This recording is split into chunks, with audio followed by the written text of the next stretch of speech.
On change de corde. L'apprenti spéléologue doit maintenant s'initier à l'escalade. Un peu partout en principe. Ouais. Sinon tu peux utiliser les genoux. Hein. Ouais. Cette paroi est l'ultime passage franchi en 1889 par Martel lors de sa 3e expédition.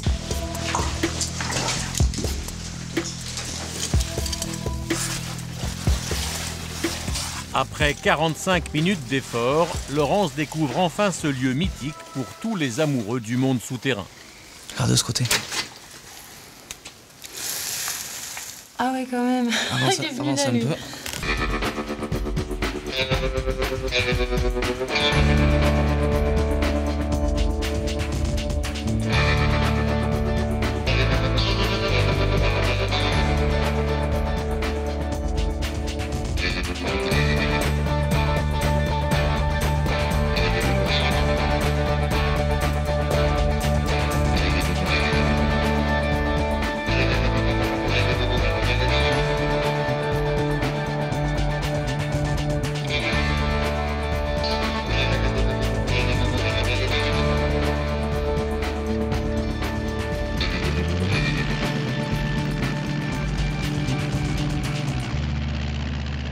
Au cœur du sud-ouest, entre Auvergne et Périgord, 2 passionnés du Lot se dirigent ce matin vers le nord du département pour photographier un site exceptionnel.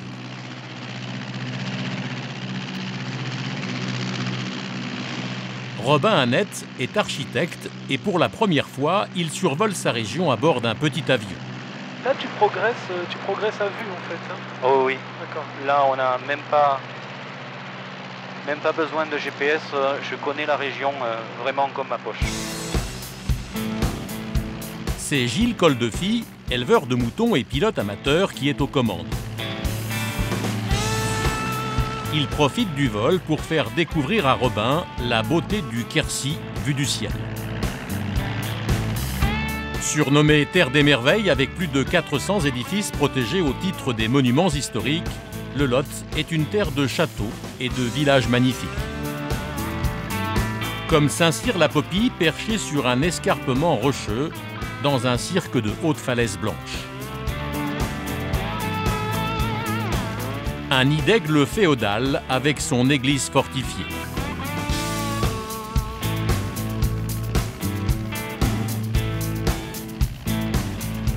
Un peu plus loin, les 2 hommes atteignent le château de Sennevières. D'abord simple fortin, élevé par les ducs d'Aquitaine, un donjon y est dressé pendant la guerre de 100 ans.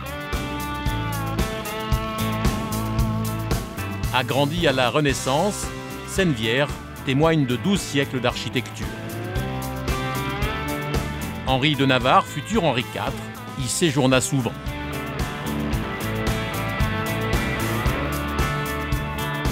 Après avoir longé le Lot, Robin et Gilles montent vers le nord et survolent la vallée de la Dordogne.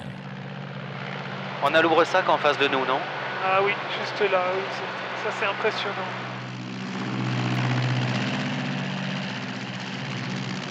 À la convergence de 3 rivières apparaît le bourg fortifié de Loubresac.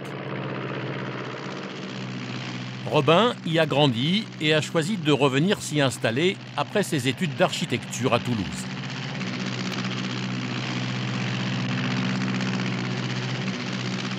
En fait, on fait face à ma maison d'enfance. Eh bien, J'ouvrais mes fenêtres et j'avais la vue sur la vallée. il y en a qui ont eu de la chance, hein. Depuis ce village médiéval perché sur un promontoire, la vue est unique sur tous les châteaux alentours. Bon, là, on va rentrer dans le cirque d'Autoire. Le cirque d'Autoire, l'un des plus beaux paysages du Lot. C'est ici que Robin a une mission, protéger et aménager ce site classé espace naturel sensible.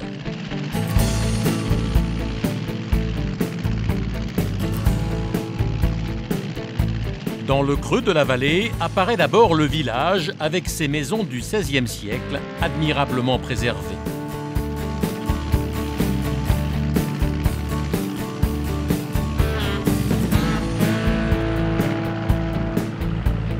Puis au fond du cirque, une magnifique cascade nichée dans la verdure.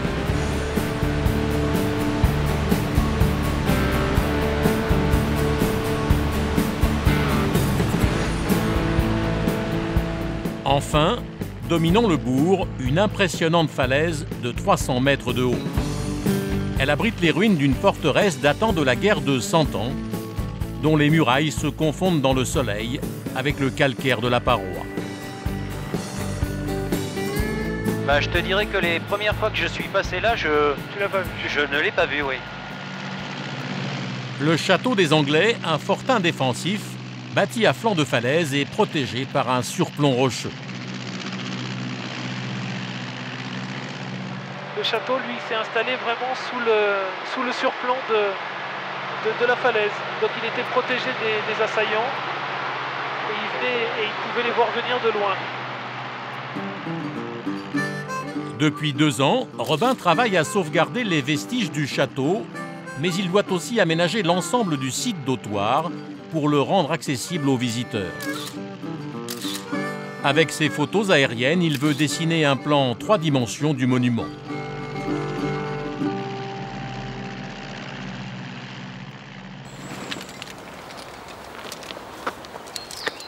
Le lendemain, nous le retrouvons au sommet de la roche. Pour compléter son travail de recherche, il va descendre en rappel au-dessus du château.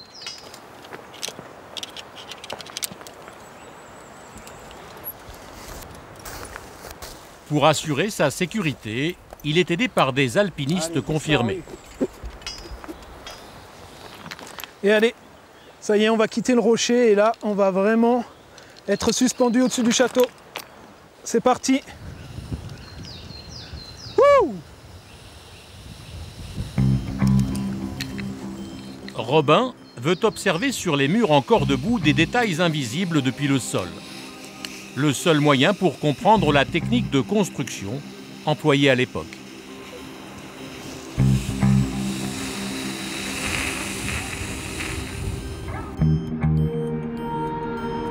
De nombreuses zones d'ombre entourent l'histoire du château. Ce matin, il espère découvrir des indices qui pourraient lui indiquer si un toit protégeait l'édifice ou si seul le surplomb de la falaise servait de couverture.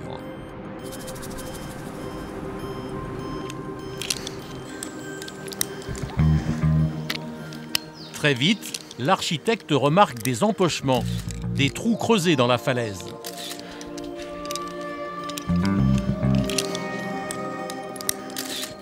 Il devait supporter des poutres entre les murs du château et le rocher.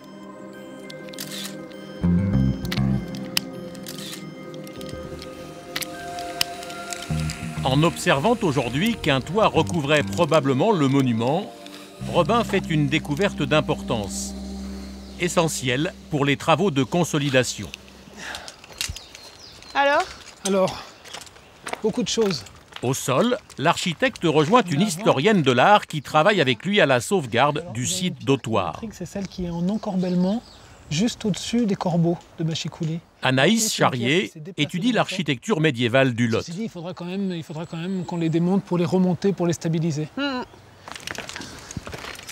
Avec Robin, elle a déjà percé certains des mystères du château des Anglais. On a au nord un logis.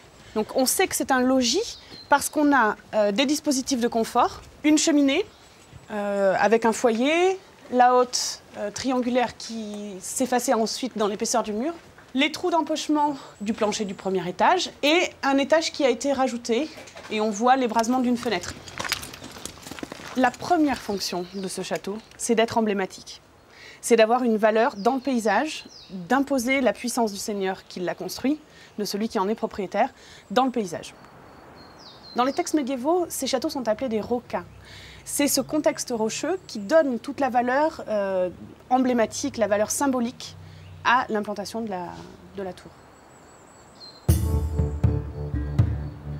La falaise qui protégeait la construction est aujourd'hui devenue un danger. Avec les intempéries, la roche s'effrite et chute sur la fortification qui menace de s'effondrer. On a ce mur là qui est vraiment en train de tomber. Il n'y a plus de parement extérieur. Les travaux de sauvegarde devraient débuter en 2013. Quand je travaille ici en tant qu'architecte, je me remets un peu dans la peau du gamin que j'étais et qui courait et qui rêvait d'histoires fantastiques.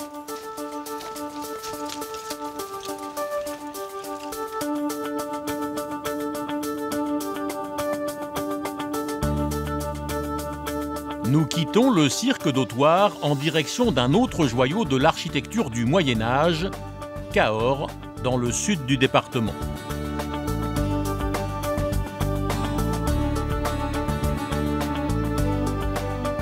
Ici aussi, on se mobilise pour protéger cette cité bâtie au creux d'une boucle du Lot.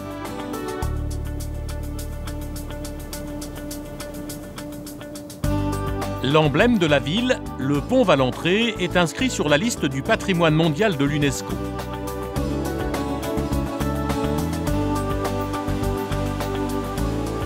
Unique en France, cet édifice fortifié date du XIVe siècle. Grâce à son système défensif perfectionné, il a protégé cette place marchande de l'envahisseur anglais pendant la guerre de 100 ans.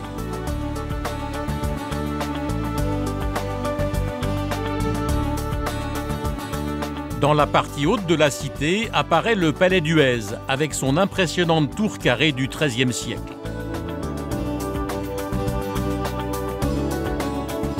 Et plus loin, la cathédrale Saint-Étienne.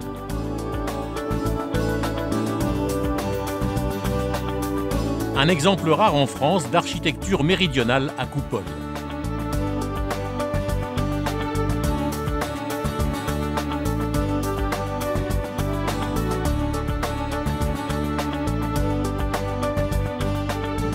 La partie est de la ville, la plus ancienne, est classée secteur sauvegardé pour la qualité exceptionnelle de son patrimoine.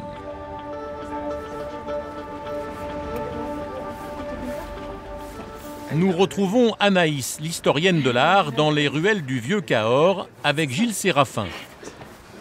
Cet architecte et archéologue répertorie depuis 40 ans le bâti médiéval du sud de la France. Avec un jeune archéologue, il complète l'inventaire du centre historique. Depuis 2010, ils ont déjà visité plus de 1200 maisons au cœur de la ville.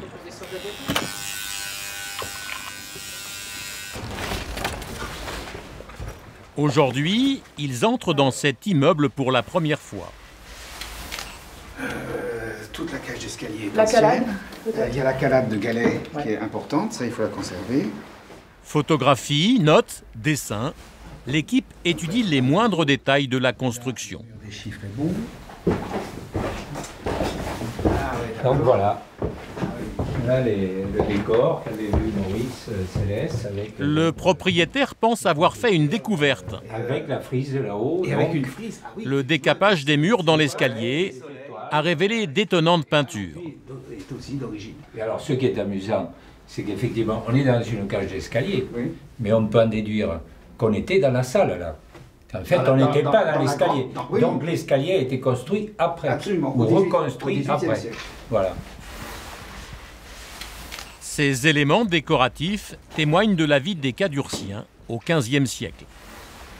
C'est une partie de la connaissance qu'on a de la façon dont les villes étaient habitées au Moyen-Âge. On n'a pas toute l'histoire, on a un morceau du puzzle. Donc ben voilà, charge à nous de trouver les autres morceaux du puzzle. Ce puzzle, les enquêteurs du patrimoine en recherchent les pièces, à l'intérieur, mais aussi à l'extérieur des maisons. Les façades anciennes sont souvent dissimulées sous des couches récentes d'enduit. Rue du Tapis Vert, l'équipe veut observer une demeure qui vient d'être restaurée. On est passé là avec Franck, on se pose. La mise à nu de la façade dévoile enfin les différentes époques de sa construction. D'accord, ah oui, c'est celle-là. On a un petit souci avec la brique, la pierre, le mélange des deux. Est-ce qu'on a tout qui vient en même temps? Là, c'est clair qu'il y a plusieurs époques Et médiévales plusieurs époques en même temps, tout à l'heure. qui se télescopent. Là, il faudra un relevé très précis et une analyse archéologique pointue pour arriver à démêler les différentes époques. De cette maison bâtie au XVe siècle pour un banquier, on peut observer aujourd'hui la pierre et la brique qui ont servi à l'édifier. Mais de l'autre côté de la ruelle, la bâtisse qui lui fait face est encore recouverte d'un crépi posé dans les années 50.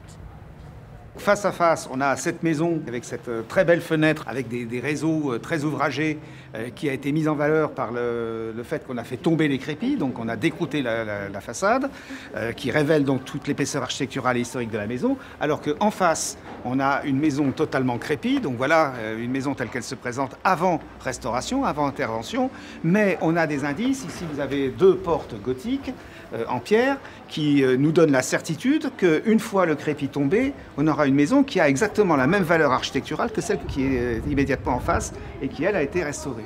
Donc voilà, tous les indices sont là. On a un travail de mise en valeur important à faire qui fait que toute l'épaisseur historique de la ville va pouvoir ressortir au bout d'un certain nombre d'années. Et c'est ça, une des missions du secteur sauvegardé.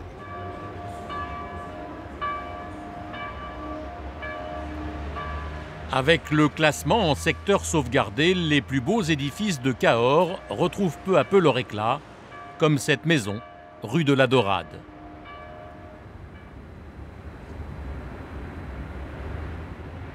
Cette ancienne demeure de marchand de vin sert aujourd'hui de référence pour comprendre les techniques de construction du XIIIe siècle.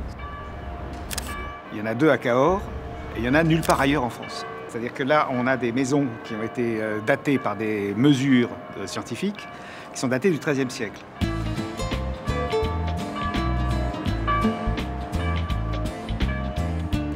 Grâce aux travaux de recherche menés depuis les années 70, plus de 300 maisons médiévales de la vieille ville ont été sauvées de l'oubli. Au bord du Lot, un monument d'importance révèle aussi ses secrets depuis 2011. La maison Pellegris, avec sa tour à 5 côtés. En restaurant l'ancienne chambre des métiers de Cahors, le nouveau propriétaire y découvre des splendeurs du XVe siècle. Monsieur Gilles, bonjour. Salut. Bonjour. Eh bien, bonjour. Fabien Fricheteau est architecte à la retraite. Là, on a retiré les parties de poutre béton qui étaient dans le mur. Là. Attention, là, faut pas trop gratter. Hein juste faut aller doucement sur le grattage des briques. Juste ce qu'il faut. Et là, en dessous aussi, on en a un morceau qui fait... Lorsqu'il rachète la maison Pellegris, cette grande salle du rez-de-chaussée est divisée en bureaux. Toute la décoration d'origine est masquée par des murs en béton et des faux plafonds. Par contre, cette partie moulurée en dessous est neuve, l'autre qui est au-dessus est neuve. Bon. Ici, il y avait plusieurs bureaux, il y avait 5 ou 6 bureaux, une réception ici à l'entrée. C'était des bureaux qui se trouvaient... Alors le plafond à 2,60 m, alors que le plafond, là, il est à 4,60 m. En enlevant les couches successives, le propriétaire vient de mettre au jour un magnifique plafond à caisson à la française. Gilles vient voir un petit peu le plafond. Là, et dans ce petit couloir, un joyau gothique. Alors, voilà la voûte. On ne la voyait pas. La première ogive, on ne la voyait pas. Elle était murée par des briques creuses. Celle-là, là-bas, c'est pas clair. Mais celle-ci. En enlevant des plaques de plâtre, les maçons ont découvert cette voûte sur croisée d'ogives du XVIe siècle. Quand on a commencé à découvrir ici les briques creuses et tout ça, on a continué à mettre ça à jour parce que c'est très beau. Hein, moi qui suis architecte plutôt, qui faisait de l'architecture contemporaine, quand on est dans un lieu comme ça, on ne peut pas faire autrement que de le respecter, même si on doit adapter d'autres architectures pour l'habiter. La visite se poursuit dans l'escalier monumental. Il y a quelques mois, il était encore condamné par un mur en béton, invisible et inutilisable. Alors justement, regarde la largeur de cet escalier, magnifique. À la fin du XVe siècle, l'escalier à vis est un symbole de la richesse du propriétaire. Je devrais faire une photo là, parce que vraiment, je trouve que la largeur de l'escalier, 4,60 m de diamètre, je crois. Le luxe, c'est d'être capable, au XVe ou au début du XVIe siècle, de faire une performance technique, c'est-à-dire de pouvoir épater ses voisins par un escalier qu'eux-mêmes n'auraient pas été capables techniquement de faire par leurs maçons. Là, ici, là, regarde. Là, on a le départ de la marche, là. D'accord. Et parce que là, je me trouve... En restaurant sa maison, le propriétaire écrit un nouvel épisode de l'histoire médiévale de Cahors. On va le faire comme ça. Le propriétaire des lieux, ici, part d'un immeuble de bureaux des années 80 et restitue, après ses travaux, un édifice unique comme on n'en voit nulle part ailleurs. Donc voilà, c'est notre objectif commun à tous, nous gagnons tous du patrimoine. Et en fait, c'est d'abord son patrimoine et c'est aussi un patrimoine collectif. Tout le monde gagne dans une opération comme celle-ci. Ça, tu fais ça tous les jours, je te dis quoi. Fabien Fricheteau se donne encore un an pour terminer la rénovation de la maison Pellegris. En 2013, l'équipe de Gilles Séraphin doit avoir fini son inventaire du cœur historique de Cahors. Il lui reste encore 200 bâtiments à référencer.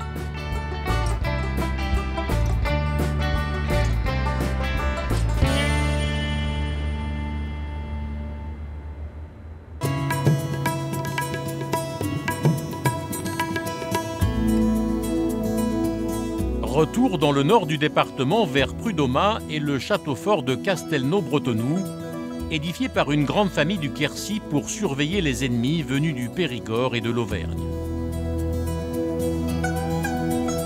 Ce joyau a été sauvé à l'aube du XXe siècle par un passionné avant d'être cédé à l'État. Bâti avec une pierre extraite des carrières les plus proches, sa couleur rouge en fait un monument unique dans la région.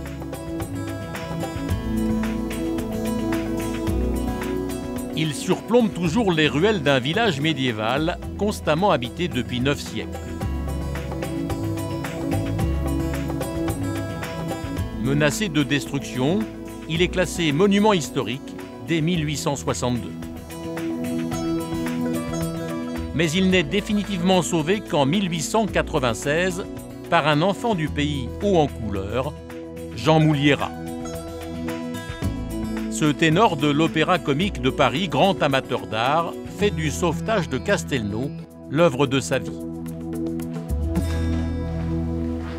Après avoir restauré les murs, l'artiste lyrique réaménage l'intérieur du château avec des objets chinés partout en France. Dans le grand salon, il n'hésite pas à accrocher un portrait de lui dans le style XVIIe siècle.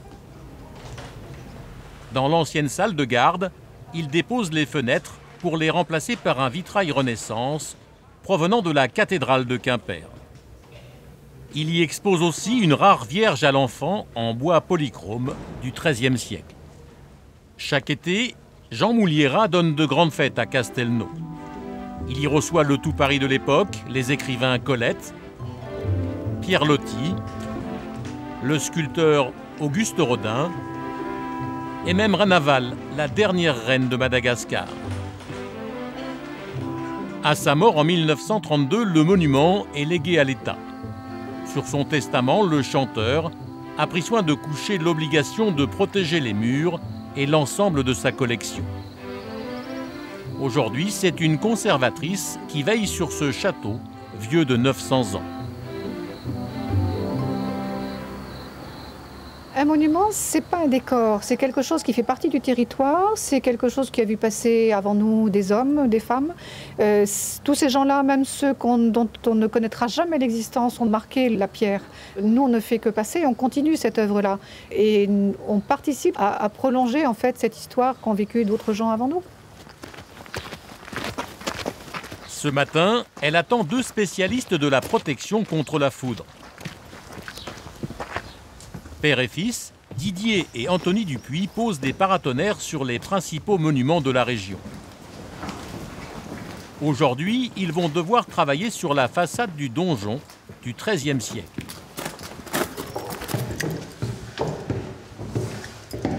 Les Dupuis ont déjà protégé de la foudre certains des plus grands édifices français, comme Notre-Dame de Paris, le Louvre ou la cathédrale Saint-André de Bordeaux. On dérange un peu les oiseaux. Excusez-nous, messieurs, les oiseaux. Allez, on continue notre ascension. Attention surtout à vos têtes, vous vous pliez en 4 ou 5. Surtout, attention. Du soleil. Voilà. C'est parfait, hop. Voilà, regardez, vous avez une vue extraordinaire. C'est splendide, hein? Tous les monuments historiques et toutes les églises, les cathédrales sont bien sûr bien situées. Mais là, on a vraiment un panorama splendide.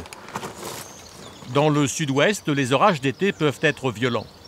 Alors sur la plateforme, les Dupuis commencent par vérifier le bon état de ce parafoudre qu'ils ont posé il y a 1 an. Donc c'est un mât en acier inoxydable très solide. S'il n'y a pas ça, lors d'un impact de foudre, ça peut enlever une partie de la pierre, ça peut arracher des parties métalliques. Il peut y avoir des problèmes très très graves et irremplaçables sur un monument historique. Ça va pas bouger. Parce qu'il y a celle-là, là. Oui. Aussi. Ouais.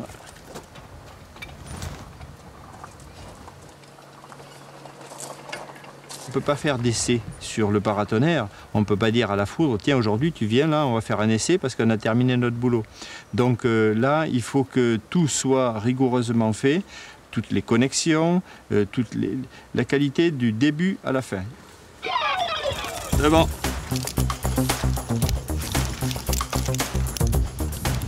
Ben, c'est bon, il n'y a pas d'effort. À 30 mètres au-dessus du sol, Anthony se transforme en alpiniste. Bon, mais tout se règle comme il faut là, hein, sur la corde, elle est réglée là. Ok, c'est parti. Est-ce qu'on a l'impression d'être un peu au plus près de l'histoire là quand on est collé comme ça à ce mur? Ben oui, et en plus on peut voir les marques de l'histoire. C'est-à-dire qu'il y a un boulet de canon qui serait arrivé, qui aurait laissé des traces, et on peut aller voir ces traces. On a une position d'archéologue amateur en quelque sorte, qui peut voir les traces de l'histoire qu'on ne voit pas depuis le sol ni depuis les coursiers.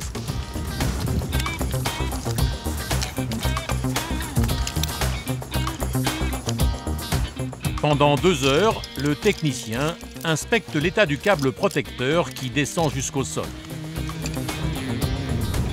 On a le privilège d'avoir la plus belle vue du château, puisque c'est un panorama à 270 degrés, quoi.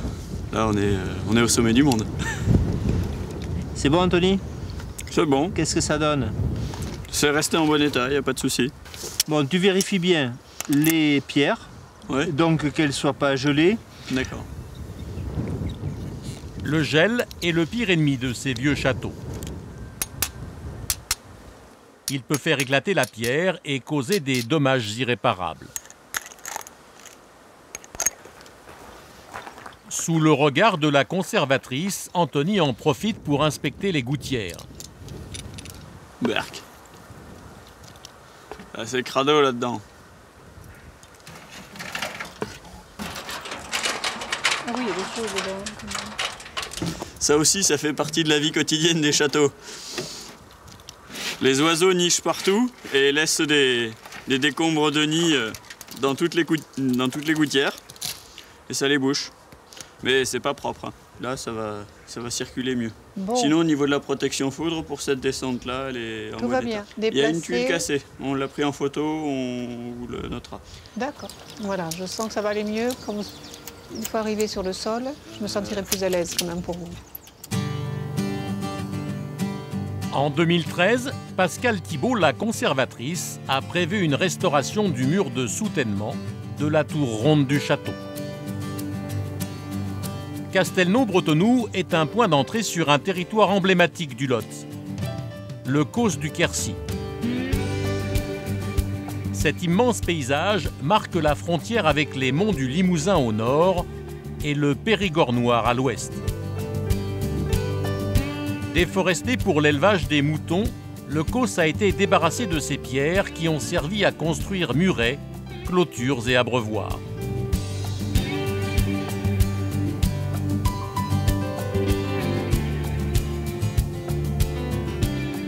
Dans ce monde quasi désertique, l'eau fait défaut en surface, mais sous la terre, de véritables rivières se faufilent dans le socle calcaire pour ressurgir au gré des vallées. Sous les hauts plateaux, l'eau a creusé des centaines de cavités et de grottes, faisant du Quercy l'un des hauts lieux de la spéléologie. Comme à Padirac, où un monumental cylindre de 35 mètres de diamètre et de 103 mètres de profondeur marque l'entrée d'un des plus impressionnants gouffres d'Europe.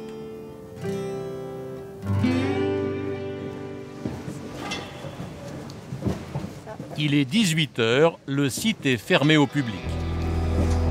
Sacré gouffre de Padirac.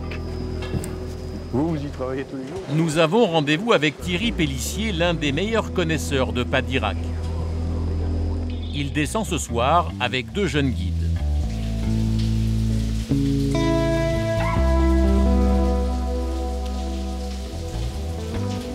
Cet abîme est un véritable labyrinthe de 40 km de galeries, dont 2 sont aménagées pour accueillir le public.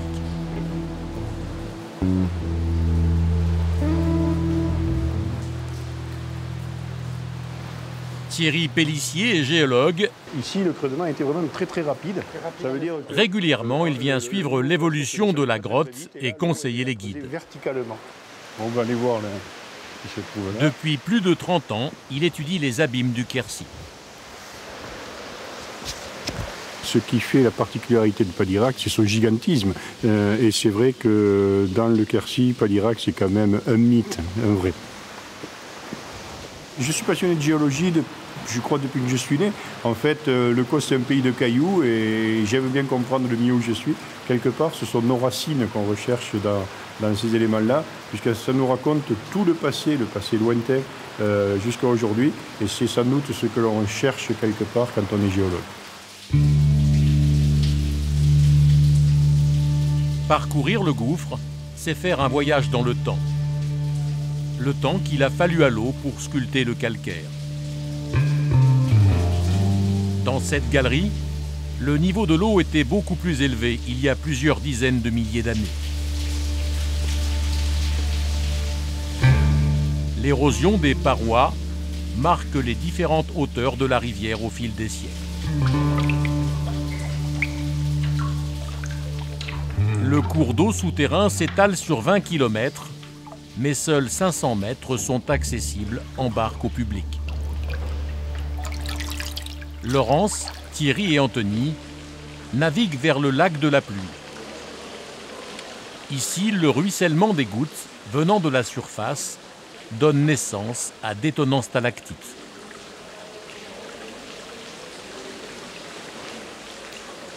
Comme cette concrétion géante de 60 mètres de haut. Un peu plus loin, le lac suspendu, à 27 mètres au-dessus de la rivière. Ici se dévoile la sculpture de calcaire la plus étonnante de Padirac. La pile d'assiettes, comme posée en équilibre au-dessus du vide. Une concrétion qui s'élève en diagonale. On y va? Allez, hop. On va faire attention quand même, hein. Oui, bien sûr. Tu connais le chemin? Tu nous montres? On va descendre par là. Régulièrement, les visiteurs questionnent les guides sur la solidité de l'édifice. Regarde, Laurent, quand tu regardes celle-là, tu vois bien qu'il y a des gouttes de pluie qui tombent dessus. Le géologue la surveille avec attention. Qu'un jour elle est appelée à tomber, c'est quelque chose qui va prendre du temps. Ce n'est pas un phénomène qui relève de l'instantané. On est toujours dans des durées géologiques, donc c'est quelque chose qui se joue à l'échelle des siècles ou des milliers d'années. Mais la pile d'assiettes n'est pas le seul joyau de Padirac. Avec ses innombrables coulées de stalactites qui rappellent des draperies ou des tuyaux d'orgue, le gouffre est une véritable merveille du monde souterrain. Un lieu unique découvert par le géologue Édouard Alfred Martel, le père de la spéléologie moderne. Il descend pour la première fois en 1889 dans le Trou du Diable à l'aide d'une simple échelle de corde. Explorateur confirmé, il a déjà découvert de nombreuses cavités partout en France. Convaincu de l'intérêt du site, Martel décide de l'aménager. Il installe des passerelles et un escalier façon Eiffel. À Padirac, le précurseur invente le tourisme souterrain. Le lendemain, Laurence, la jeune guide, part pour la première fois sur les traces de l'explorateur avec un groupe de spéléologues. Mais je me rappelle le nombre de fois où j'en ai vu remonter des spéléos, où j'en ai vu descendre. Pour une fois, je fais partie de ceux qui vont y aller. Pour cette première expérience de spéléologie, l'expédition commence là où s'arrête la visite guidée. L'eau de la rivière est à 5 degrés et l'atmosphère très humide. Le groupe s'élance sur le chemin emprunté par Martel il y a plus de 100 ans. Rapidement, les galeries rétrécissent. La progression est difficile et il faut régulièrement transporter les canaux pour passer les barrages de calcaire. À la fin du 19e siècle, Martel et son équipe n'avaient pas de matériel adapté au froid et à l'humidité. Les barques étaient lourdes et ils devaient s'éclairer à la simple lueur des bougies.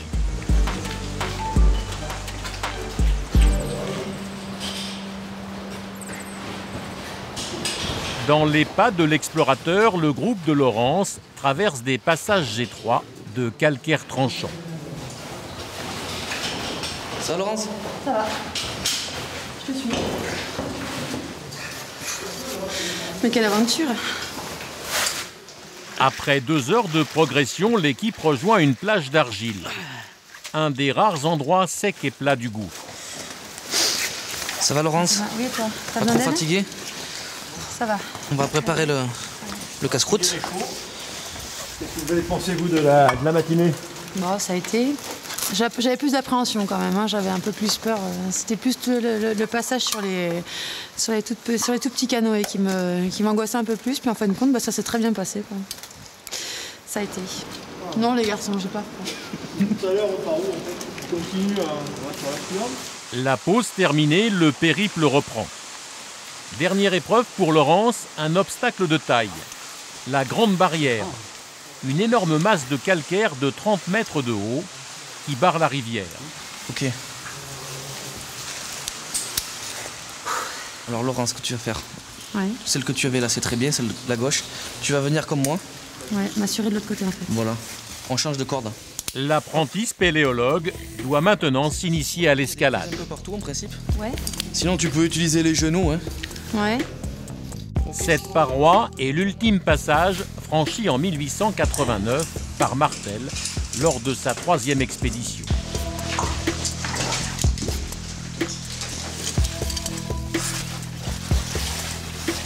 Après 45 minutes d'effort, Laurence découvre enfin ce lieu mythique pour tous les amoureux du monde souterrain. Regarde de ce côté. Ah ouais, quand même. Avance un peu. Ouais. Ici, l'explorateur de Padirac a apposé sa signature lors de sa dernière expédition. Et il a fait ça le 13 décembre alors. Voilà. 1899. Ah oui, quand même. Ça fait bizarre, ouais. Surtout pour aller la chercher, parce qu'on a fait quand même un petit parcours sous terre qui était hors du commun, hors des sentiers battus, mais c'est vrai que là, ouais, ça fait plaisir, quoi. C'est plus un mythe, c'est une réalité, ça fait... Au moins, on sait de quoi on parle. Alors ce qu'on peut faire, c'est que tu vas t'approcher et je vais te prendre en photo. À côté.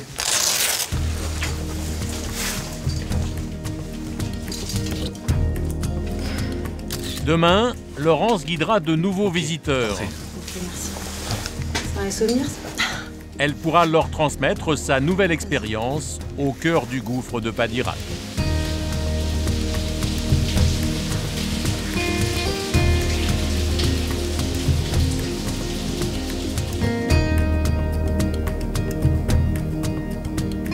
Le Causse du Quercy abrite un autre patrimoine, un ciel très pur qui permet d'observer facilement dès le coucher du soleil les astres et les planètes. Cette région très peu peuplée, que l'on appelle ici le Triangle Noir, est remarquablement épargnée par la pollution lumineuse produite par les villes. La profondeur de ces nuits en fait l'une des dernières zones sombres de basse altitude en Europe. Professeur de physique et amateur d'astronomie, Philippe Conseil est venu s'installer dans le Lot il y a 20 ans pour vivre pleinement sa passion. Quand je suis venu habiter ici dans le Lot, ça a été un moment extraordinaire. De ressortir de chez soi, de lever la tête et d'être perdu sous un ciel étoilé. On sort de sa propre maison, dans son jardin, on lève les yeux et on a une sensation extraordinaire. On est en communion avec le ciel. Aujourd'hui, les 3/4 des gens qui habitent en France ne voient plus d'étoiles quasiment dans leur ciel. Le ciel n'est plus noir, il est orange. Orange à cause de toutes les lumières des villes, les lumières qui créent une pollution, cette pollution lumineuse, qui en fait empêche complètement d'observer les étoiles. Le temps est magnifique là. Ce soir là, c'est un temps assez typique du Lot. On a un ciel d'un bleu très pur et on aura des couleurs extraordinaires au coucher du soleil.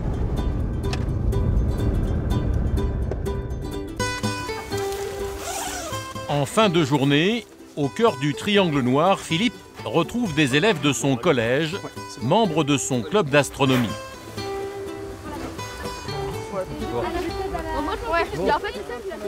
Régulièrement, il organise des nuits d'observation pour partager son savoir. Le soleil couchant là.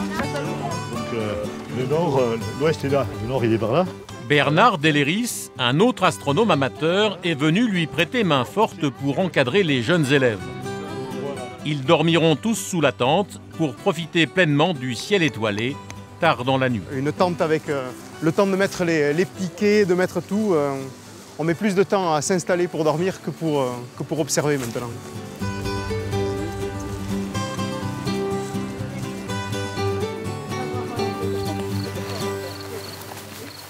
Le soleil n'est pas encore couché. Alors en gros, vous visez en vous servant des bords du télescope là, hein, pour que ce soit à peu près... C'est le meilleur moment pour observer les impressionnantes explosions qui agitent perpétuellement sa surface. Ouais. Est-ce que ça, il va être honnête? Alors là, ouais. Non, je suis perdu. Aux dernières lueurs du jour, les apprentis astronomes peuvent enfin braquer leur télescope vers les astres. Ah voilà, c'est bon, je l'ai. Là, je suis sur Vénus. On voit un croissant super fin, très lumineux, c'est super beau. Ils visent Vénus. Vraiment, c'est le croissant est très fin, ça fait un tout petit filet d'arc de cercle. C'est magique. Là, vas-y, là, tu l'as. Ouais, vas-y, tu me le dis dès que tu l'as. Vénus. C'est comment?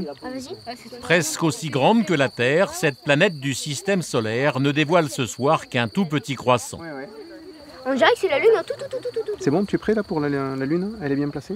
Elle est légèrement en bas et elle va remonter. La lumière s'estompe encore. Pour la première fois, Philippe a emmené une caméra spéciale pour enregistrer des images de la Lune sur son ordinateur. Reste là et essaye de bouger le télescope. Ouais, parce qu'elle est là. Voilà, super. Grâce à ce système, les jeunes obtiennent des images d'une grande netteté. C'est la netteté, hein. Vas-y, reviens pour que ça se diminue.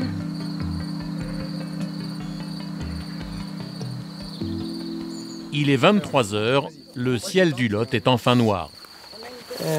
Bon, déjà, il y a Saturne légèrement en haut. Vas-y, tu le remets, recentre-le. Je vais essayer, ouais. 9 fois plus grosse que la Terre, cette planète gazeuse possède un magnifique système d'anneaux composé de glace et de poussière. Et si on force un peu, on voit la sphère de la planète et on voit que les anneaux se distinguent vraiment de la planète en fait. D'accord, ouais. Donc c'est assez joli. Est-ce que tu arrives à voir les satellites? Ah ouais, j'en vois 2. En bas à droite, elle est là-bas. Et un tout petit troisième qu'on voit pas très bien. Ça te fait rêver? Ouais, beaucoup. Ça me fait énormément rêver. J'ai envie d'y partir des fois. C'est vrai, j'avoue. Ouais, elle est bien. Elle est orange. Elle est toute orange. On voit vraiment bien la partie cachée. Au cœur de la nuit, les apprentis astronomes continuent de s'émerveiller des trésors que leur offre le Triangle Noir du Quercy.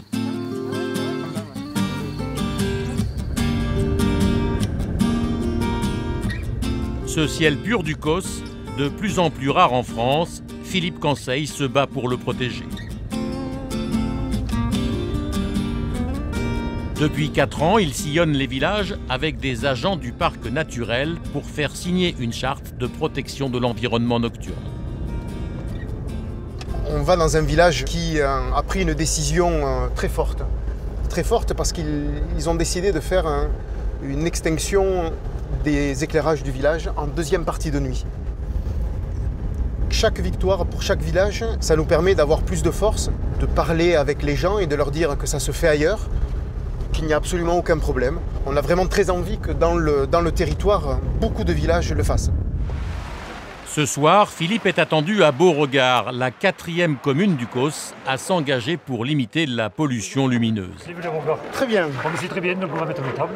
Ça marche. C'est le maire, Jacques Mercadier, qui l'accueille. Tout ce qui a été fait.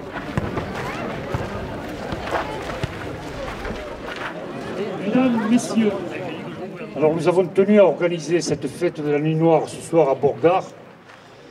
C'est officiellement l'inauguration de l'extinction de l'éclairage public la nuit à partir de minuit. On va terminer l'apéritif bien tranquillement. Ensuite, on partagera les paniers que tout le monde a amenés. Je vous souhaite une bonne soirée, un bon repas. Et observez bien les étoiles, ça peut être sympa ce soir. On a la chance, le ciel est bleu et il sera noir tout à l'heure. Je vous remercie.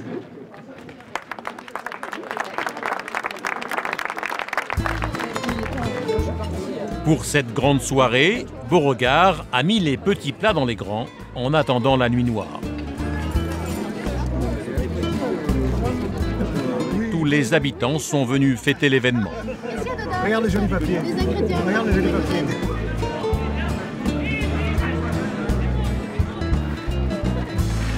Quelle heure est-il? 11h05. C'est l'heure.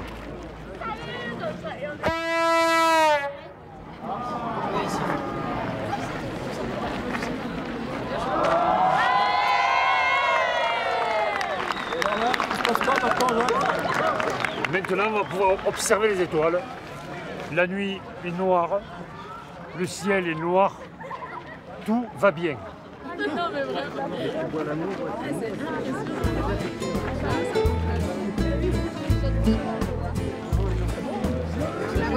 le vois bien, très bien. Je trouve ça fabuleux parce que quand on les regarde comme ça, les étoiles, on ne s'imagine pas que ça puisse être aussi beau aussi. Et je trouve c'est fabuleux d'avoir l'occasion, le plaisir de découvrir ça avec ces appareils et puis ces messieurs qui nous expliquent très bien ce qu'on voit. Oui. Est-ce que tu la vois? Oui. Est-ce que c'est net? Il y a très net. Là, ce que tu observes, c'est à 1,5 milliard de kilomètres de nous. 1,5 milliard de kilomètres. Le ciel est observé de plus en plus difficilement. Donc c'est extrêmement important de le considérer comme un patrimoine, c'est-à-dire comme quelque chose qui était vu par quasiment toute la population de la Terre il y a encore un siècle, et qui est maintenant vu que par une poignée de derniers habitants qui sont à la campagne, qui sont dans des endroits reculés. Eh bien on se bat pour que nos enfants puissent continuer de s'émerveiller en regardant le ciel.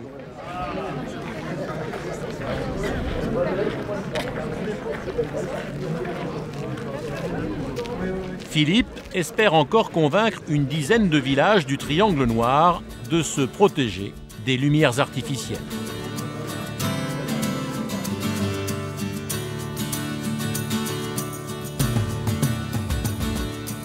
Nous quittons le Lot pour le sud du Massif central et le département voisin, le Cantal. En quelques kilomètres, le paysage change radicalement. Nous passons du Causse aride et calcaire à la chaîne des monts du Cantal. Les plus anciens volcans d'Europe, dont les dernières éruptions remontent à 2 millions d'années. Le plomb du Cantal, le plus haut sommet de cette chaîne volcanique, culmine à 1855 mètres d'altitude.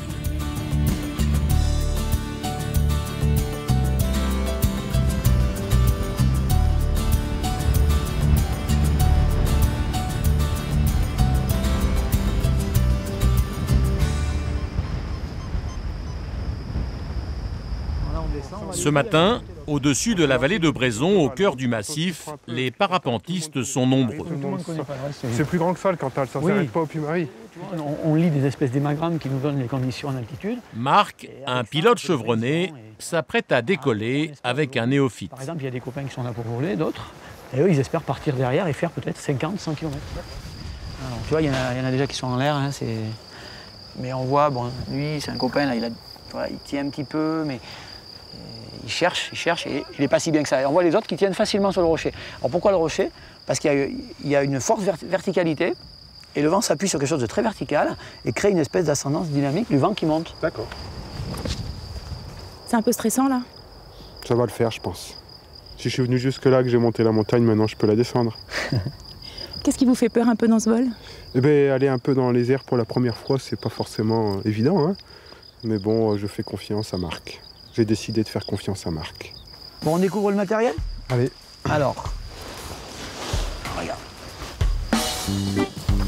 Voilà. Regardez s'il est bien réglé. François Leleu est un de ceux qui connaît le mieux les monts du Cantal. Il enseigne la géologie à la faculté d'Aurillac. Elle est petite la section des fils. Mais bon, je te fais confiance encore une fois. Voilà, on essaie de régler ça, tu vois, à peu près. Pour la première fois, il va pouvoir admirer d'en haut ces volcans qu'il étudie depuis plus de 20 ans. On va préparer. Ah, on y va, regarde. Allez, on avance, regarde François. On avance, regarde, on avance. La voile, elle monte, elle monte. Allez, on va résister. On avance François, on avance. On résiste. Voilà, on avance tranquillement. On court toujours François. Super, c'est parti. Passe tes bras derrière. T'es bien assis? Ouais. Lève bien les genoux, il faut que tu sois bien au fond de la sellette. Le vulcanologue quitte le sol pour 2 heures d'émotion. Bon, ça bouge un petit peu, tu vois, on va tourner là, tu entends que ça sonne? Ouais. Voilà, pour l'instant, on va essayer de monter. Le parapente est équipé d'un variomètre qui émet des alertes et permet au pilote de savoir s'il monte ou descend. Voilà, tu es bien, t'es bien assis? Super. Ouais.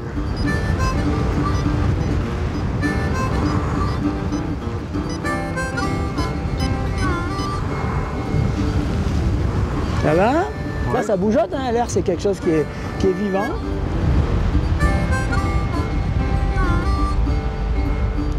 Là, on est sur la vallée donc, de Brozon. Oui, je reconnais bien. Ouais, tu connais bien tout ça, là, hein, c'est ton coin.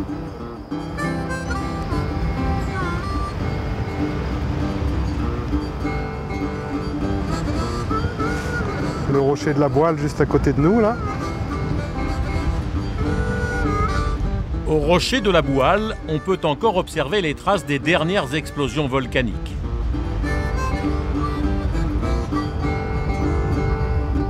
Un amas de pierres noires y forme un lac de lave séchée. Et là, il faut imaginer qu'on est devant une des dernières éruptions du volcan avec une phase très liquide. Ouais. Et toute cette masse là, c'est de la lave qui a été stockée dans un gros cratère d'explosion. On appelle ça un plug dans le jargon.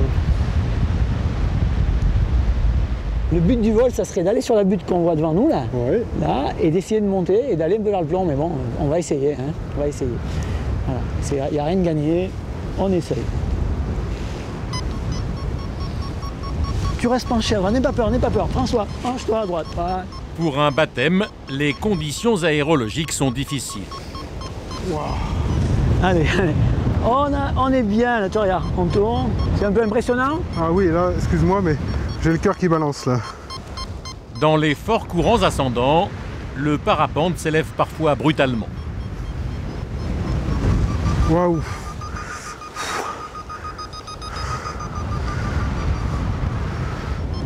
Ça va? Regarde, là on est à peu près 1900 mètres.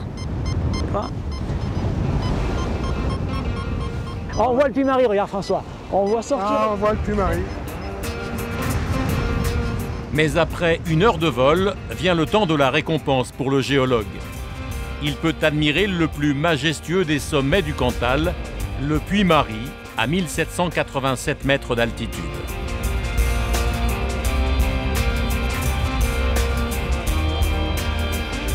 Chaque année, plus de 400 000 visiteurs grimpent jusqu'à son sommet pour découvrir les volcans.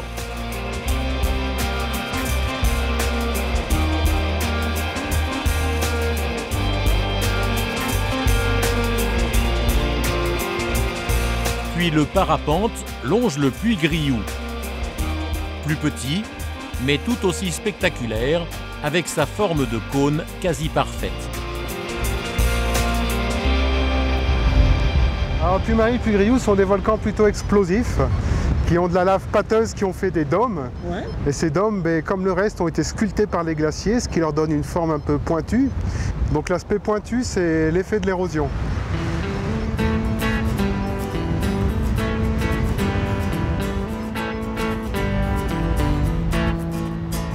Toutes ces montagnes faisaient partie d'un ensemble gigantesque réparti sur 60 km de diamètre.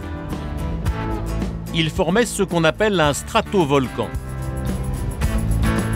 Les montagnes que l'on voit aujourd'hui ne sont que les vestiges géologiques des centaines de cheminées volcaniques que comptait le massif jusqu'à son extinction.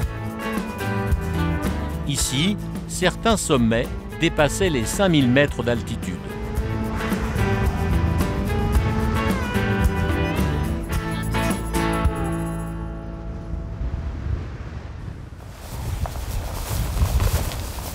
Le lendemain matin, François retrouve 2 étudiants pour un cours particulier sur le massif. Il guide ses élèves vers le sommet du Plomb du Cantal. Le lieu est idéal pour comprendre la période de glaciation qui a transformé ce paysage après l'extinction des volcans. Ici, pendant 10 000 ans, d'immenses moraines ont recouvert la région. Vous voyez là, on voit bien un petit peu le profil des vallées glaciaires, avec des vallées très larges et des pentes plus ou moins abruptes.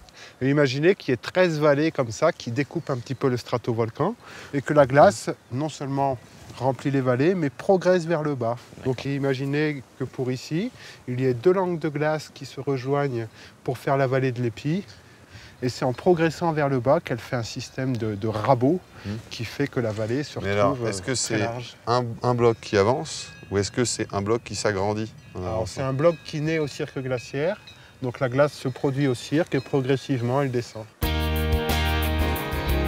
L'avancée et le poids des glaciers ont écrasé les reliefs et créé des dépressions profondes.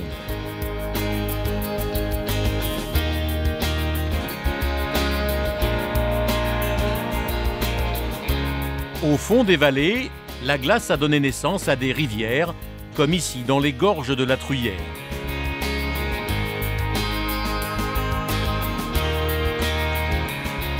Les glaciers du Cantal ont définitivement disparu il y a environ 10 000 ans.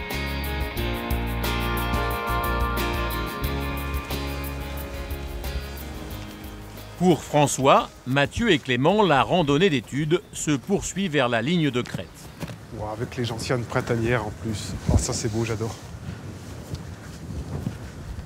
D'ici, ils peuvent observer les traces du dernier souffle volcanique il y a 2 millions d'années.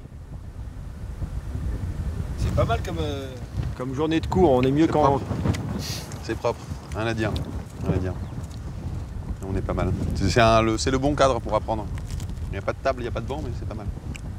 En face, vous voyez des espèces de bandes qui marquent la crête. Ce sont ces fameuses coulées de lave dont j'ai parlé tout à l'heure. Et si vous suivez la bande, vous avez forcément un petit sommet par... Pour le géologue, il n'est pas impossible que ces volcans se réveillent un jour. Alors il y a des études qui ont été faites sur le volcanisme auvergnat et personne ne peut affirmer que ça peut reprendre, mais personne ne peut affirmer l'inverse. Les conditions qui ont créé le volcanisme ne sont pas forcément estompées. Après, est-ce que ça peut alimenter des éruptions? C'est un peu trop dur à répondre là. En tout cas, vous l'espérez? Ah oui, si je suis ici, c'est pour cette raison. La journée se termine. Demain, les étudiants retrouveront les bancs de l'université.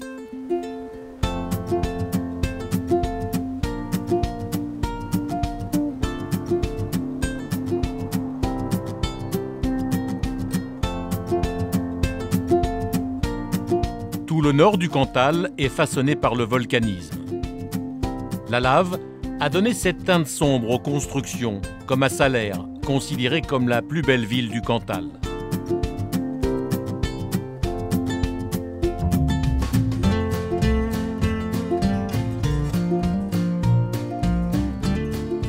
Entièrement bâtie sur un piton rocheux, elle domine la vallée de la Maronne. Construite en seulement 200 ans, la ville est remarquable par son unité architecturale. Au début du XVIe siècle, le tribunal des hautes montagnes d'Auvergne est installé à Salaire. Les juges se font alors construire de riches demeures Renaissance en roches basaltiques qui donnent à la ville son aspect unique dans la région.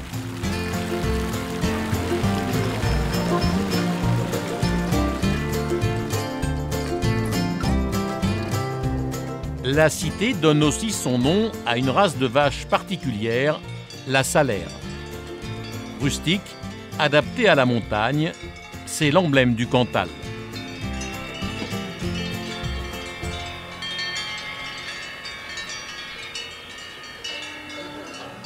La Ninon, la Victoire, l'Uzance. Allez, viens. Guy et Marie-Jo Chambon défendent la salaire depuis plus de 20 ans, dans une région où ils sont de moins en moins nombreux à la choisir pour produire du lait. Aujourd'hui, comme chaque année, à la fin du mois de mai, c'est la journée de transhumance. Elle part en vacances là, ce matin. Avant, on le faisait à pied. Maintenant, c'est... Elle roule en Mercedes.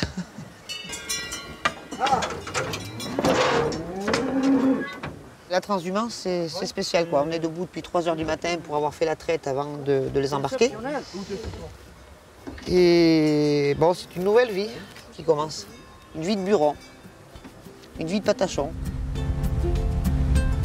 Le buron, c'est la ferme d'altitude où ils emmènent leurs bêtes ce matin.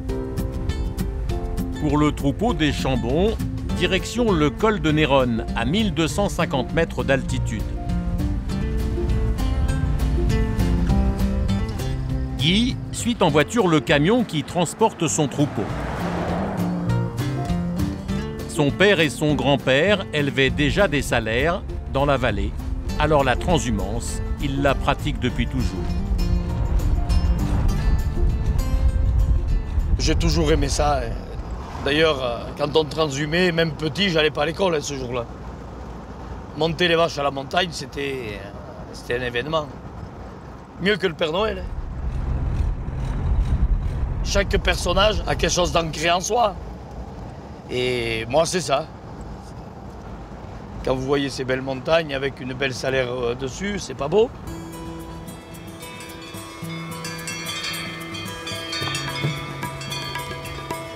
C'est ici, au buron d'Algour, que les vaches vont passer les 4 mois les plus chauds de l'année.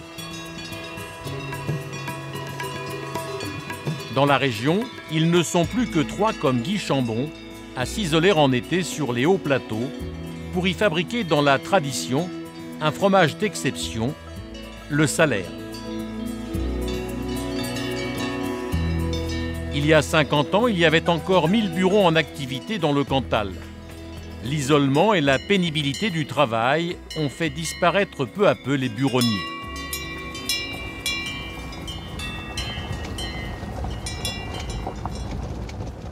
C'est pas beau, là? Tu veux pas vivre dans un paysage comme ça, là? On a la chance, dans notre vie, de faire ce qu'on aime. Et ça, je crois que ça n'a pas de prix.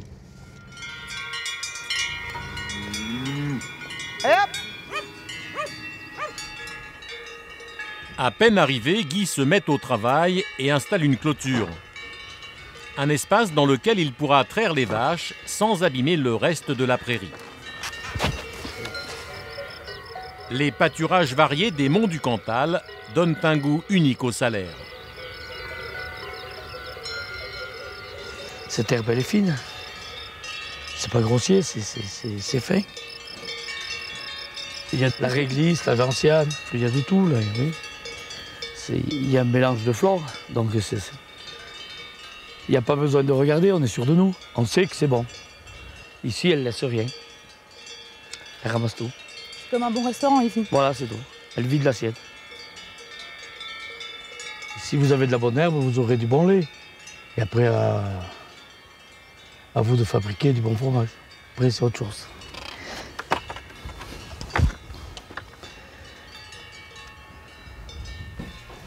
Pour fêter la transhumance, Marie-Claude, la sœur de Guy, prépare une truffade.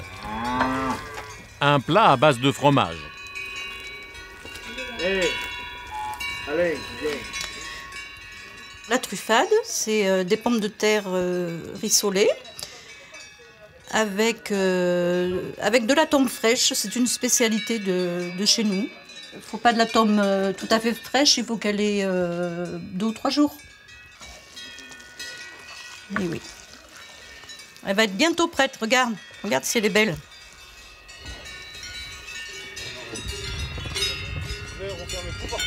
Ah oui. Et voilà la truffade. Mais c'est bien. Regarde comme elle s'étire bien, Guy. Ta tombe, regarde. Eh bien, bon appétit. Merci. Mais viens t'asseoir avec nous. Oui, est-ce que ma truffade est bonne, Charlotte? Délicieuse. J'en ai jamais mangé une aussi bonne. Eh bien, je te remercie, t'es gentil. C'est gentil pour ceux qui te l'avaient fait avant. Merci à vous. Une nouvelle vie commence pour Guy Chambon. Dès demain, il ne verra sa femme qu'en journée pour la traite. Elle passera ses soirées et ses nuits dans la vallée pour s'occuper de leur fils. Tout l'été, Guy va profiter de la quiétude de ces paysages exceptionnels. Quand vous étiez petit, vous étiez de la vallée? En face, là.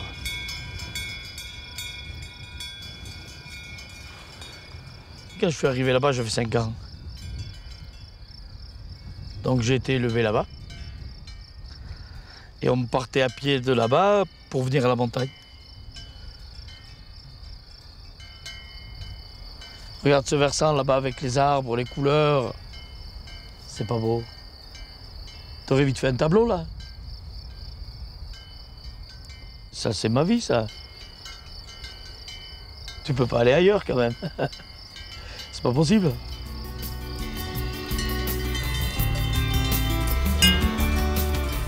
Les burons que l'on retrouve de l'Aubrac au Cantal et à l'Auvergne ont bien failli disparaître avec le déclin des estives. Mais depuis quelques années, ce patrimoine est préservé. Beaucoup sont restaurés et transformés en gîtes ou en résidences secondaires. Les estives retrouvent leur visage d'antan.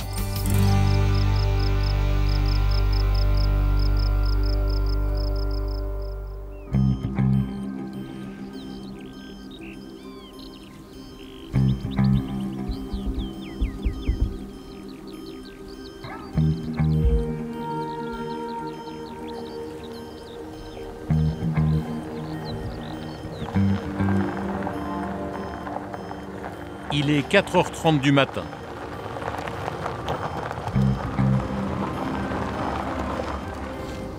Après 30 minutes de voiture, Marie-Jo rejoint son mari. Elle va l'aider à traire leurs 55 vaches. Bonjour. Tiens. Et vous, c'est qui est le thermo? Le thermo, il est là, tu vois. Café d'eau chaud. Ouais. Oui. Tu vas sucrer? Ça y est, c'est fait. Au début, c'est un peu dur, mais bon, après, c'est un rythme. Hein. Puis bon, le soir, on part pas de bonne heure, donc...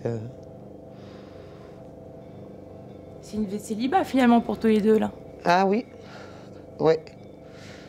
C'est pour mieux se retrouver le lendemain. Où t'as la combine? En bas. Allez, on y va.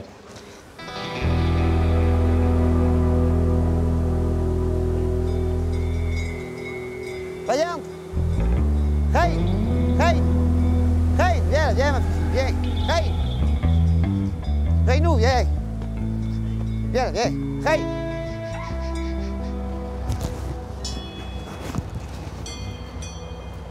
Victoire, c'est moi, c'est moi. N'aie pas peur. Nina, c'est fait. Allez, Reine. Mon balou. Comme Guy, Marie-Jo est née dans une famille d'éleveurs. Aussi passionnée que son mari, elle connaît parfaitement toutes ses bêtes. C'est Victoire. C'est ma préférée. C'est ma fille. La fille que j'ai jamais eue, c'est elle. Elle est belle, elle est gentille, elle est très intelligente. Et très, très affectueuse. Tous les pas que je fais, elle me suit. Je la prends, je l'amène où je veux. Et puis bon, c'est la mienne. Elle n'a pas la même tête que les autres, aucune se ressemble. Viens, ma fille, oui, c'est moi, c'est moi. Pour moi, elles sont toutes différentes. Les cornes ne sont pas pareilles. La couleur, elles n'ont pas toutes le même rouge, puis la forme de la tête, c'est pas la même. Puis alors, le caractère, c'est comme dans une famille, tout le monde a son caractère. Viens, Duduche, viens! Pour traire les salaires, la technique est particulière. Marie-Jo doit commencer par attacher le veau à la patte de sa mère pour amorcer la traite. C'est le seul moyen pour les éleveurs d'obtenir du lait. La vache ne donnera pas le lait si elle n'a pas 100 veaux. C'est une bonne mère, c'est la race qui veut ça. Elle sent sa présence à côté d'elle, donc elle est rassurée. Sinon, elle s'en va.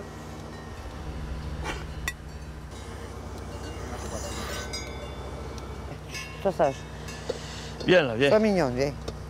Il faut en moyenne à Guy 3 heures pour traire ses 55 vaches. Un travail fastidieux que le couple doit effectuer 2 fois par jour. Résultat, ils sont de moins en moins nombreux à élever des salaires dans le Cantal. Élise. Mais pour les Chambon, il est essentiel de préserver la race. Bon, t'as fini de danser, toi?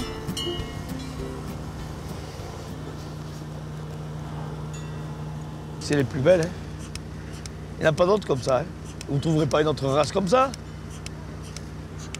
Tous ceux qui ont travaillé avant nous, pour les avoir,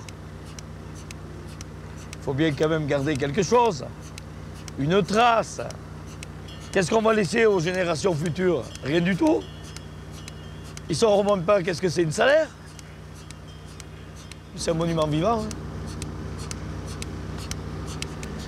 Oh oui, t'es mignonne. Voilà.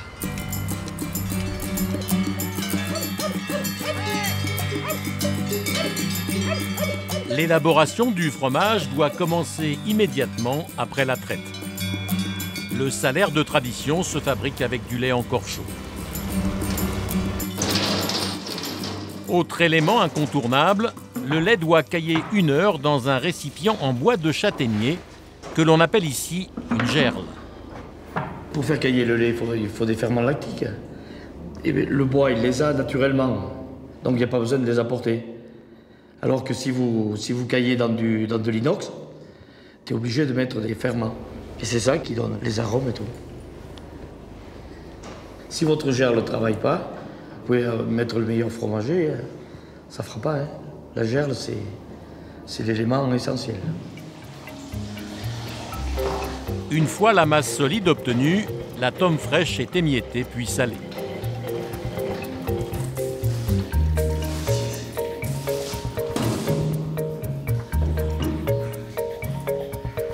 Guy moule ensuite le fromage à la main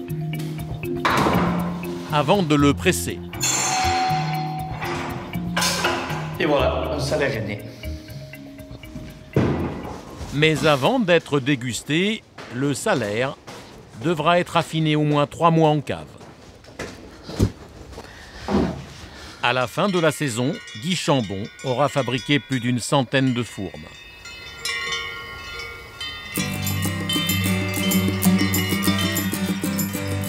Si le salaire ne peut être fabriqué que l'été dans les estives, le département compte un autre fromage prestigieux qui, lui, peut être élaboré toute l'année, le Cantal.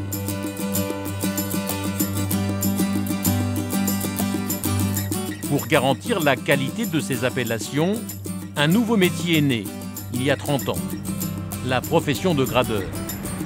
Ils ne sont que 2 à l'exercer. Michel Margot parcourt tous les jours les routes de son pays d'enfance.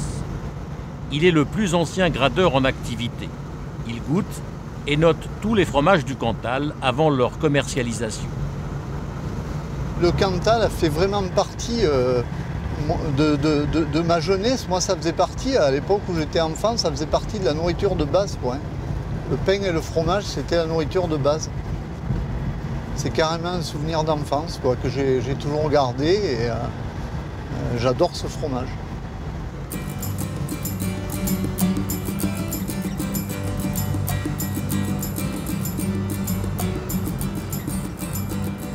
Notre rôle, je pense, premier, c'est de préserver le patrimoine.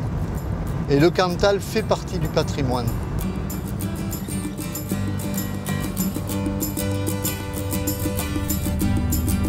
Depuis 6 mois, Michel transmet tous ses secrets à Fabien Malroux, tout juste sorti de l'école de laiterie. Mes copains, ils me disent, mais comment tu fais pour manger autant de fromage par semaine, quoi? Et comment tu arrives à pas t'en dégoûter? Et si on veut pas manger autant de fromage, on fait pas ce métier. Ce matin, ils sont attendus dans le sud du département, près de Saint-Flour. Plus précisément, au bout d'une petite route. Ici, à l'abri des regards, une discrète entrée de tunnel.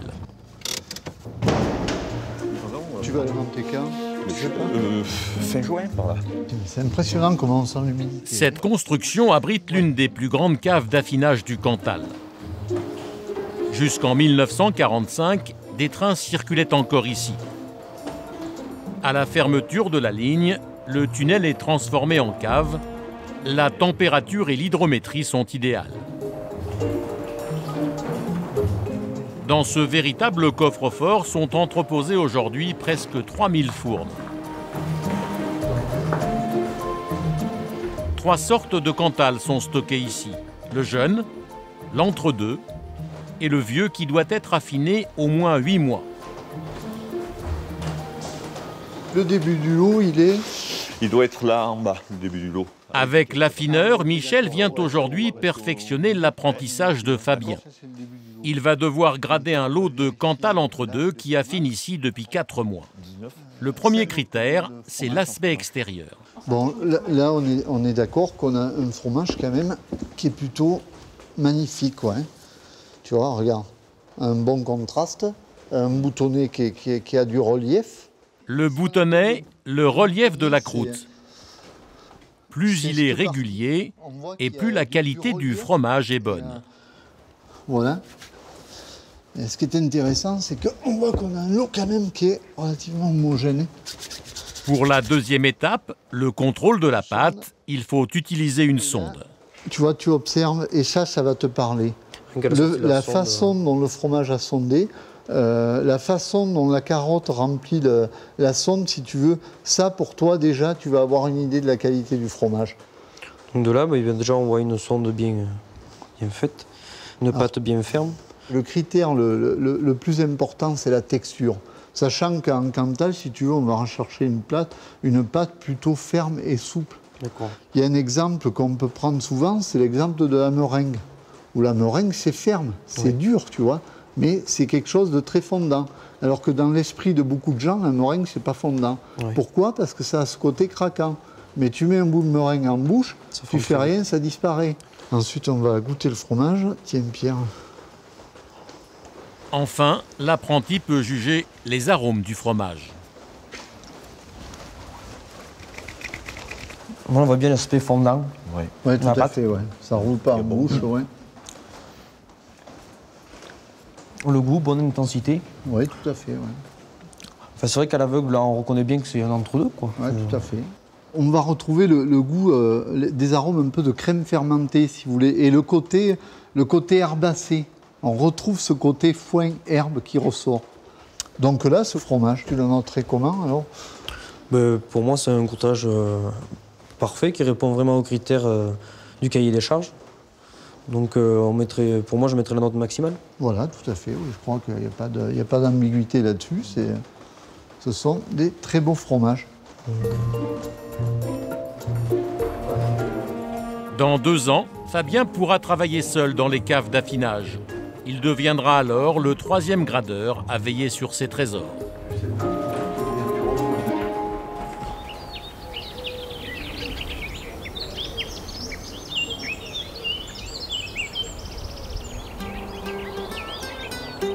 À 40 km de Saint-Flour, le jour se lève sur la pointe sud du Cantal. Ici, au mois de mai, les plateaux se couvrent d'une fine couche de blanc éphémère. Le blanc d'une fleur sauvage qui ne pousse qu'une semaine par an, le narcisse. L'Aubrac est l'une des seules régions de France à se parer au printemps de ce que l'on appelle ici l'or blanc. Un ingrédient précieux, essentiel pour élaborer les plus grands parfums.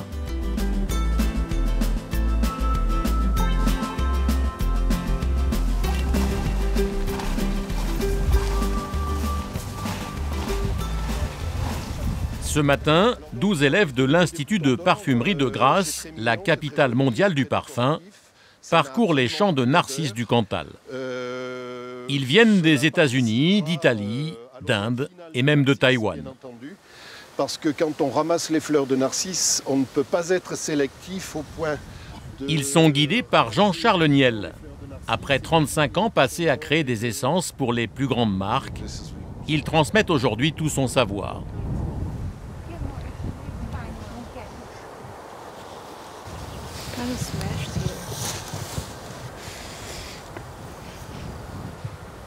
Ça vous plaît? Oui, c'est incroyable. Comment le percevez-vous? Pour moi, c'est d'abord très poudré. C'est la première qualité. Quand c'est frais, on peut vraiment sentir le côté fruité. À quoi vous pensez? À votre avis, avec quoi pourriez-vous l'associer? Je pense à de la poire verte. Poire verte et narcisse? Moi, j'y ajouterai du lait. Powdery milky stuff, ok. Quoi d'autre? Je pense au patchouli. Patchouli et narcisse. C'est sûr, ce serait un bon mélange. Pour moi, c'est d'abord fleuri. C'est ensuite une note qui est quand même assez fortement animale. Mais animal dans une direction que j'aime beaucoup, qui me rappelle un petit peu l'odeur du cheval. Okay, mais du cheval propre, hein, bien entendu. Chikako est japonaise. Avant de reprendre l'entreprise familiale de parfumerie, elle est venue en France apprendre le métier.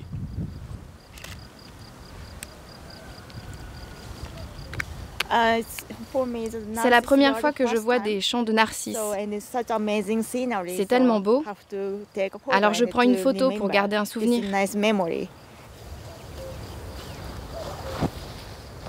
Maria est macédonienne. Comme pour Daniela, venue des États-Unis, c'est sa première visite dans le Cantal. Ça sent tellement le frais. C'est intéressant parce que je connais beaucoup de parfumeurs aux États-Unis qui ne sont jamais venus ici. Je trouve qu'on a vraiment de la chance d'être là. Lorsque vous étudiez le narcisse, le meilleur endroit pour le faire, c'est ici. C'est le rêve de tout parfumeur de venir ici, toucher cette matière première si précieuse. Pour les étudiants, la première partie du cours est terminée. Demain, Jean-Charles va leur faire découvrir la transformation des narcisses.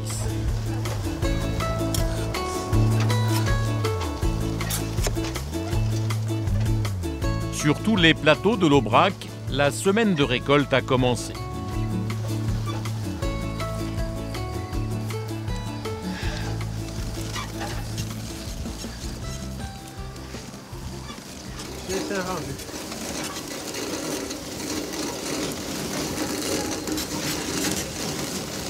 Frédéric Astruc est agriculteur. Ce matin, il est venu avec ses enfants et un voisin. Comme chaque année, il prend sur son temps de travail pour ramasser les fleurs à l'aide d'un chariot, un grand peigne roulant. Depuis 50 ans, les cueilleurs de narcisses utilisent cet outil. Papa, on vide? Oui, on vide. Ah, il faut bien les ramasser maintenant. Ah oui, maintenant c'est le moment. Là.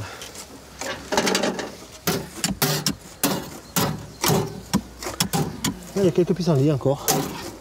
Ils vont s'en passer. Tiens-moi-le.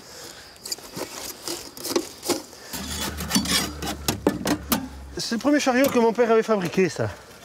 Il avait fait avec du contreplaqué et des anciennes roues de vélo. Il y a la lame en fer, bien sûr, pour cueillir. Ça a été fait avec une tôle. Et quand on avance, hop là, ça prend la tête de la fleur. Pour pas prendre la tige, quoi. Mais bon, ça va pas trop mal, hein. Ils sont belles, hein. Ouais, ben vas-y, remplis-le, tu les tasses un petit peu. Ne ramasse pas les queues, hein. Il y en a quelques-unes. Toi, Elodie, t'en as fait quelques-unes? Oui, eh bien, mais il y a toutes les queues. Ah, mais il faut les trier un petit peu. C'est une bonne saison cette année? C'est plutôt bien, oui. plutôt bien. Et elles sont en plus sont jolies, on n'a pas... ramasse propre. Ah oui, on les ramasse propres. Il n'y a pas d'herbe comme des fois. Allez, nous charge. Tous les ans, les plus petits viennent aider. Ah, c'est un peu un événement puisque Julien devrait être à l'école et il est au Narcisse. Quand j'étais à la place de Julien, c'était pareil. J'étais au Narcisse avec mon père le temps que les collègues étaient à l'école. Et bon, on trouvait toujours une excuse. Et les collègues savaient très bien qu'on n'était pas malade. Ils savaient qu'on était au Narcisse. Oui, mais ils vont bien. Hein. Ils font le même travail. Aujourd'hui, Frédéric et ses enfants ont récolté plus de 100 kilos de narcisses. J'arrive, j'ai oublié le carnet. Après la cueillette, chaque soir, c'est la pesée.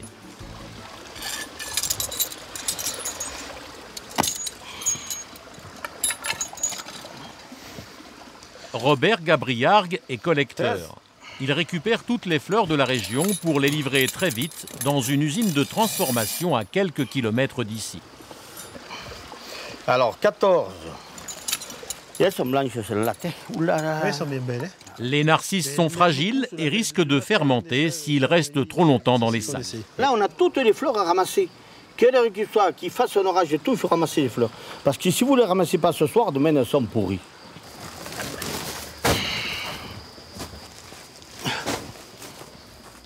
Alors, Frédéric, 252. Cette année, l'or blanc se vend 1,80 € le kilo. C'est de l'argent de poche? Oui, c'est de l'argent de poche. C'est le cas de le dire, c'est de l'argent de poche. Voilà, ça sert, non. Surtout, ça fait une bonne petite journée.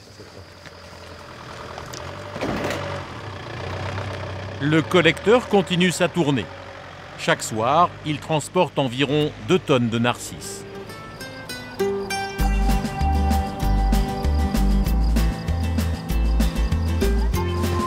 À peine livrées dans l'usine de transformation, les fleurs doivent être brassées pendant plusieurs heures pour garder toute leur odeur. C'est ici que nous retrouvons le maître parfumeur et ses élèves. Ce que vous voyez là a été collecté hier. Et ça sent encore très bon. Les jeunes découvrent les secrets de la transformation du narcisse. Mais c'est étrange, pourquoi il y a autant de verre? Parce qu'à la cueillette, c'est impossible de récolter uniquement le narcisse. Alors il y a des tiges, des bourgeons, de l'herbe et même d'autres fleurs comme celle-ci. Et c'est bon quand même? Oui, bien sûr, ça a toujours été comme ça. C'est aussi cela qui donne cette touche végétale à l'odeur.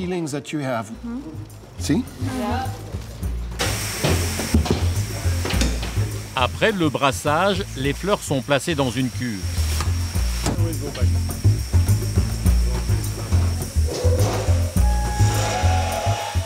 Mélangées à des solvants naturels et chauffées pendant 4 heures, elles sont transformées en un liquide épais, la concrète. Cette cire, un concentré de narcisse, pourra être conservé.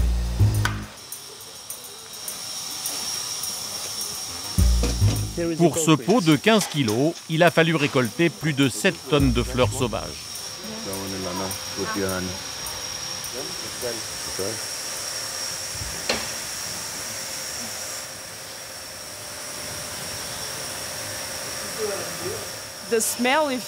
Si vous en mettez un peu sur vos poignets, l'odeur est déjà fantastique. Déjà comme ça, c'est un super parfum. Ah, la première odeur est très bonne, hein? La deuxième aussi, d'ailleurs, hein? Très très bon. Pour moi, la magie commence ici. Même si c'est industriel, ça commence ici.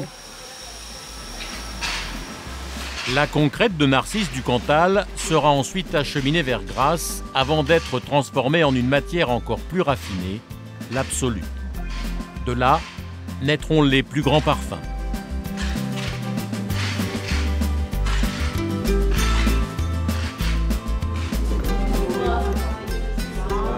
Pour les élèves, la journée se termine par une autre découverte, culinaire cette fois. L'aligot, un plat à base de pommes de terre et de Cantal. You can actually taste the garlic, man.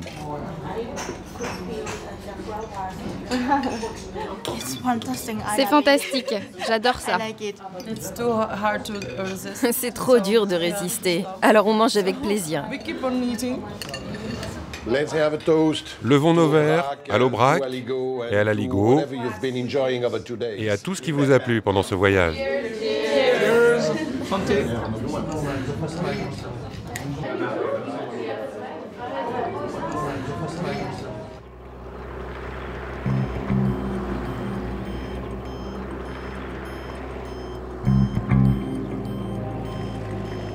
Il est 5 heures du matin, à quelques kilomètres des champs de narcisses du sud du Cantal.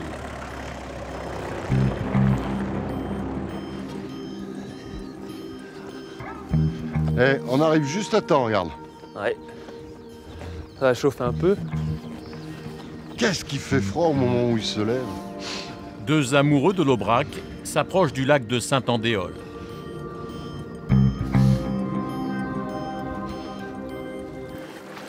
Ouais, moi je partirais bien sur la droite là. Ouais. Hein, ça a l'air de bouger un peu plus. Je te laisse prendre l'avantage. Frédéric Pulini est restaurateur et guide de pêche. Il est venu en voisin avec son gendre Jocelyn. Pose-la. Pose-la.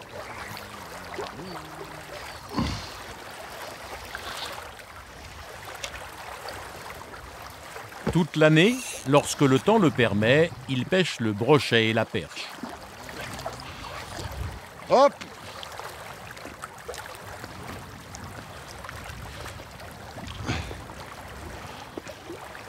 Une perche! Une perche? Moi, au moins, je suis pas bredouille. Mais regarde, il est magnifique ce poisson. Allez! Frédéric et Jocelyn pratiquent la pêche sportive. Ils relâchent tous les poissons qu'ils attrapent.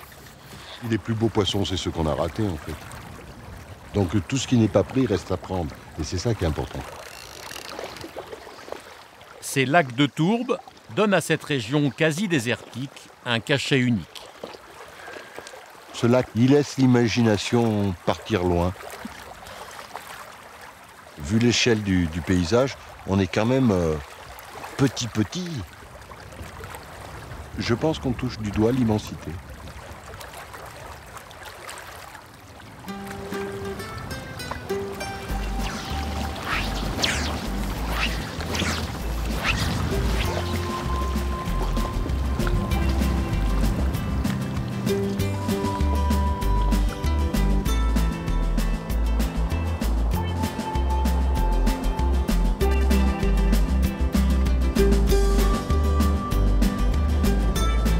Frédéric Pulini est devenu au fil du temps l'un des meilleurs connaisseurs de l'Aubrac cantalien. Pourtant, cet ancien professeur de gymnastique est originaire de Clermont-Ferrand. Il y a 20 ans, il s'installe par hasard dans ce petit bout de Cantal, entre la Lozère et l'Aveyron. Mon Cantal à moi, c'est un Cantal de plateau. On a vu des montagnes, effectivement assez pentues. Nous, c'est plutôt quelque chose de très horizontal, avec beaucoup de rivières, de ruisseaux et de choses comme ça. Dès que le printemps arrive, tout est vert.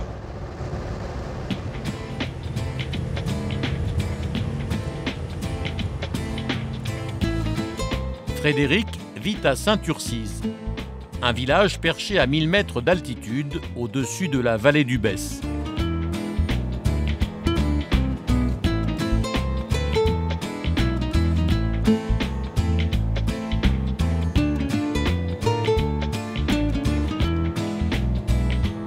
Au centre du bourg, le seul restaurant est tenu par la famille Remise.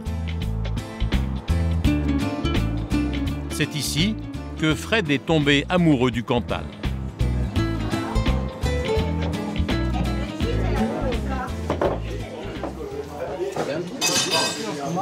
Gilles, ils sont 4. Oui, devant, je vais mettre le couvert.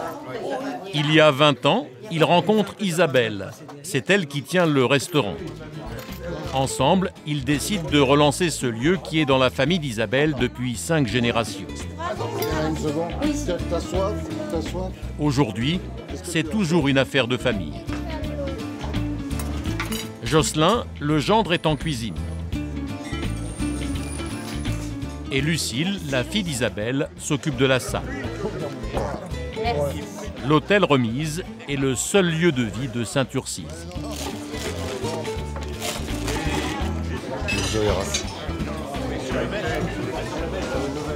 C'est notre deuxième maison.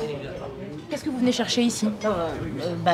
Je viens chercher le patron, par Isabelle, on fait la bise. On se fait la bise, on achète le journal. On refait le monde.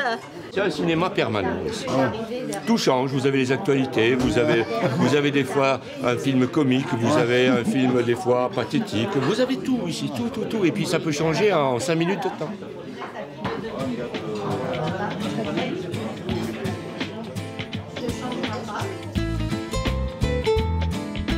En 20 ans, Frédéric et Isabelle ont acheté et restauré plusieurs maisons du village. Ils ont aussi transformé l'ancien presbytère du XVIIIe siècle en chambre d'hôtes.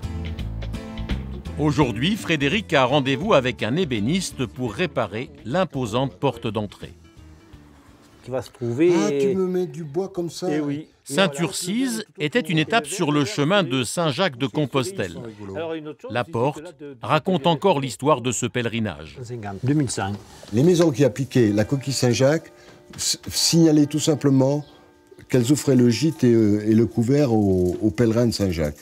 C'était une maison d'hôtes, déjà à l'époque. Je veux te montrer un truc au grenier. Tu sais, on en a parlé de la bibliothèque, là. Pendant plus de 100 ans, les pèlerins ont trouvé refuge ici. Puis cette maison a été transformée en école au début du XXe siècle. Aujourd'hui, l'ancien presbytère revit avec des objets chinés dans la région. C'était bien de la faire vivre, cette maison. Et puis, plus il y a de choses qui s'y passent, plus la maison vit, plus le village en profite. Voilà, c'est tout. Au cœur du village, l'église du XIIe siècle guidait les pèlerins en provenance d'Aurillac sur le chemin de Saint-Jacques. Frédéric emmène sa femme Isabelle découvrir la vue depuis le clocher. Oh, dis donc. Alors, première sensation? Incroyable. Ah ouais. Et tu vois la maison là-bas? Oh, c'est magnifique. Le monument possède un clocher à peigne, un mur percé de 4 baies destinées à accueillir les cloches. Nous, on a énormément de vent. En passant à travers les cloches, le vent transportait le son. Et donc, c'est grâce à ces cloches que les gens arrivaient à se situer. Ils savaient que ce clocher qui sonnait, c'était celui de Saint-Urcize et que le prochain serait celui d'Aubrac ou celui de l'Aïeul.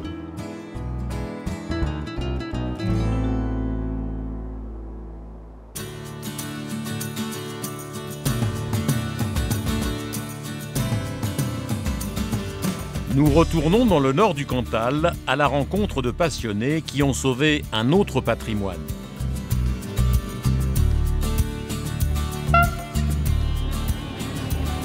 Une des plus belles voies ferrées de France.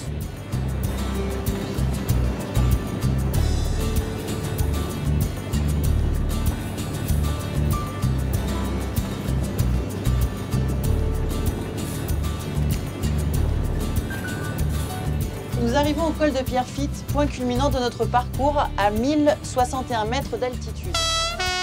À la belle saison, le Gentiane Express transporte plus de 10 000 visiteurs à la découverte des paysages volcaniques. Pourtant, cette ligne de chemin de fer a été fermée pendant 10 ans. Si ce train circule encore aujourd'hui, c'est grâce aux bénévoles de l'association Les Chemins de Fer de la Haute-Auvergne. Cheminots ou simples amoureux du rail, tous donnent de leur temps pour faire revivre cette ligne.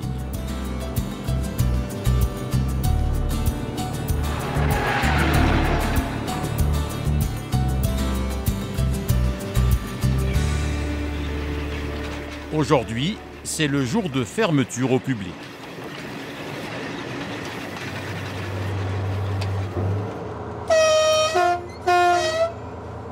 David Macdigné est professeur de musique.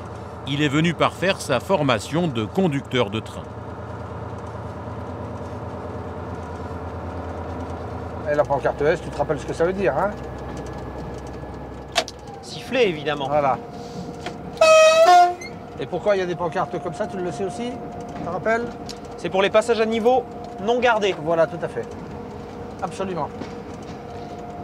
Jean-Michel Piernetz, président de l'association et cheminot à la retraite, lui apprend depuis 1 an à faire rouler l'autorail.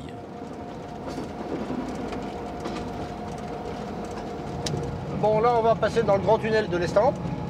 Tu sais les prescriptions qu'on doit appliquer quand on entre dans un tunnel et quand on en sort? Oui, alors il faut siffler à l'entrée du tunnel au cas où des individus qui se situeraient dans le tunnel puissent se réfugier dans les petites niches. Tout à fait. Et siffler à la sortie pour prévenir les éventuelles personnes qui pourraient rentrer dans le tunnel. D'accord, tout à fait. Le train traverse le tunnel de l'Estampes, l'un des plus importants du département, avec ses 1500 mètres de long.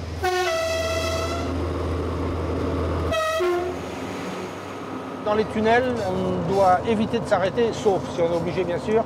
Donc dans la mesure du possible, dans toute la mesure du possible, s'il arrive un pépin, tu sors du tunnel. Hein. Oui, tout à fait. Ouais. D'un côté ou de l'autre. Oui.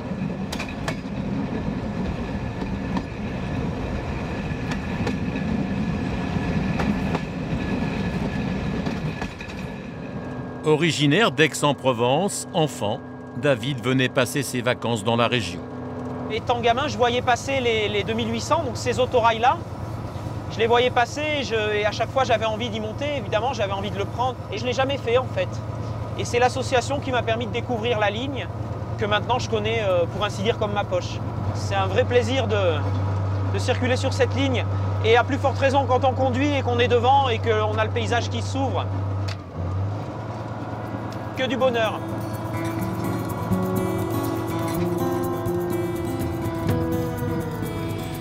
Le train de l'association circule sur le plateau du Césalier, à plus de 1000 mètres d'altitude, entre le puits de Sancy et le puits Marie.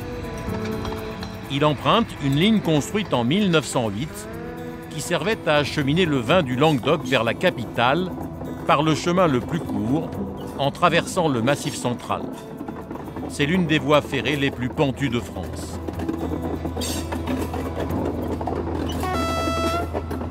Là, on fait vite à prendre de la vitesse, là, quelquefois. Ouais. Tu as 2 dangers, en fin de compte, tu le sais. Tu as le patinage et tu as l'enrayage. Le patinage, c'est quand tu montes et que tu n'arrives pas à monter, tes roues tournent dans le vide. Et l'enrayage, c'est quand tu veux t'arrêter et que tu glisses.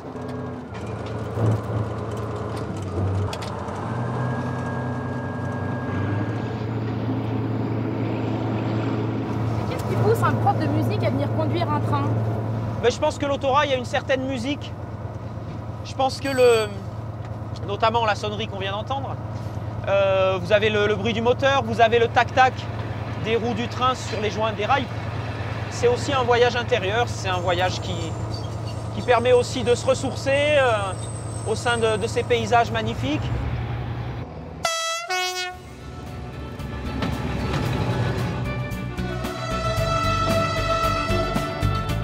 Ces autorails bleus ont été conçus dans les années 50 pour les lignes de montagne. Dans le Cantal, ils circulent jusqu'en 1991, puis la ligne est fermée faute de rentabilité. Aujourd'hui, l'association fait découvrir aux visiteurs 16 km sur les 70 que comptait la voie à l'origine.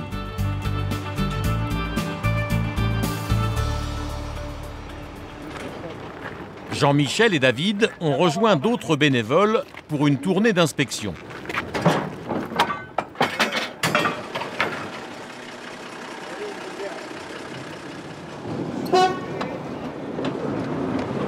Ils utilisent une draisine des années 60 qui servait à transporter du matériel et qu'ils ont remise en état. Il y a encore de la neige là-haut, ça n'a pas fondu.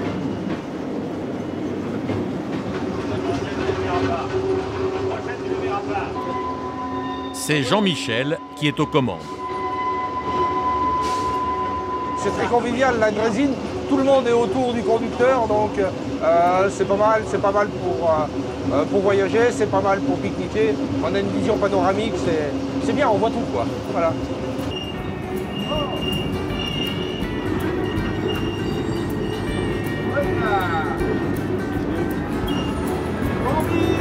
Bambi Cruise.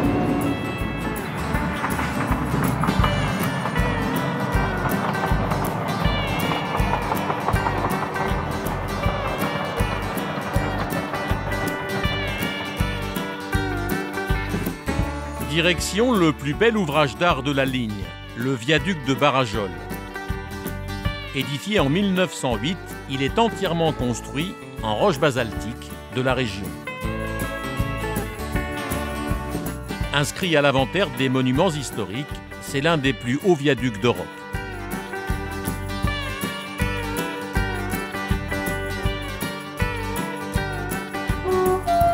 Aujourd'hui, seul le train de l'association l'emprunte encore. Bon là tu vas voir, ça c'est ce qu'on pourrait baptiser le point sublime de la ligne, c'est ici. Ah ouais, c'est vraiment quelque chose parce que... Aujourd'hui, Jean-Michel accueille un nouveau membre, Patrice.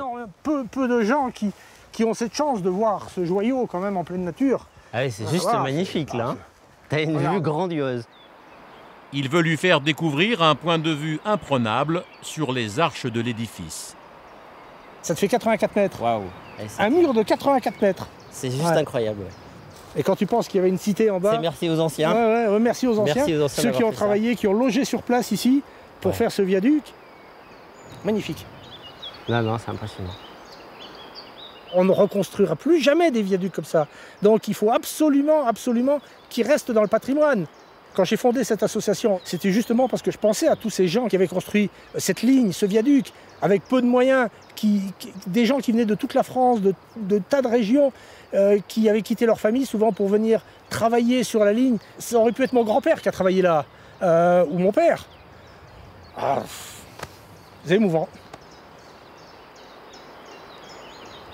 Là, c'est les tripes qui parlent. Le viaduc de Barajol est le passage le plus délicat de la ligne.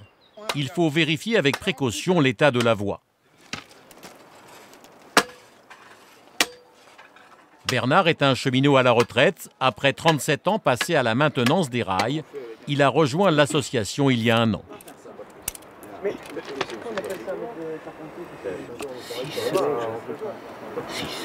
Là, on est ailleurs, on est sur notre planète. Là, je me sens revivre. C'est vrai, hein? Pourquoi? Je sais pas, je suis dans mon élément, j'aime ça. Je suis à la retraite, mais j'ai retrouvé la voie quand même. J'aime ça. Je peux pas m'en passer. La première fois que je suis venu, c'est comme un coup de foudre. Ça a été... Ah oui, ça a été un coup de foudre. Comme quand on tombe amoureux d'une femme, quoi, pareil. Moi, je suis amoureux de la voie.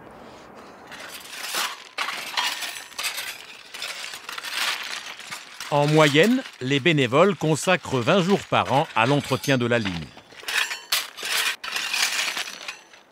Si on n'était pas là, si des gars comme nous là, ne faisaient pas ce truc finalement bénévolement mais avec envie, ça aurait disparu, quoi. Cette voie elle a fermé en 1991. Aujourd'hui, si elle n'avait pas été entretenue ni sauvegardée, vous auriez des arbres de 10 mètres ici à cet endroit-là exactement, quoi. Et tout ça aurait disparu, quoi. Même ce viaduc, peut-être que plus personne n'en connaîtrait l'existence. C'est pour ça que vous venez? Ouais. L'ensemble, c'est un tout. C'est un tout. Puis l'ambiance, quoi, parce qu'on est entre copains et qu'on passe un bon moment, quoi. Voilà. La journée de travail se termine par un pique-nique le long des rails. Comme des gens normaux. Juste sur le mont du Cantal. Il y a des cornichons. La terrine au bleu d'Auvergne. C'est gentil ça. Le jambon, le saucisson. Et vous avez le Cantal, le Saint-Nectaire, le bleu. Et encore des petits produits d'Auvergne.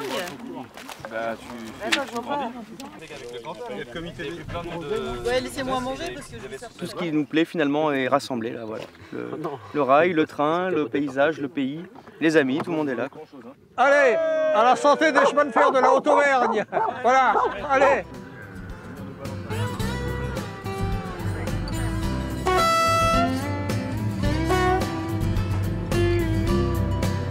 Dès l'année prochaine, les bénévoles espèrent prolonger la ligne de 15 km.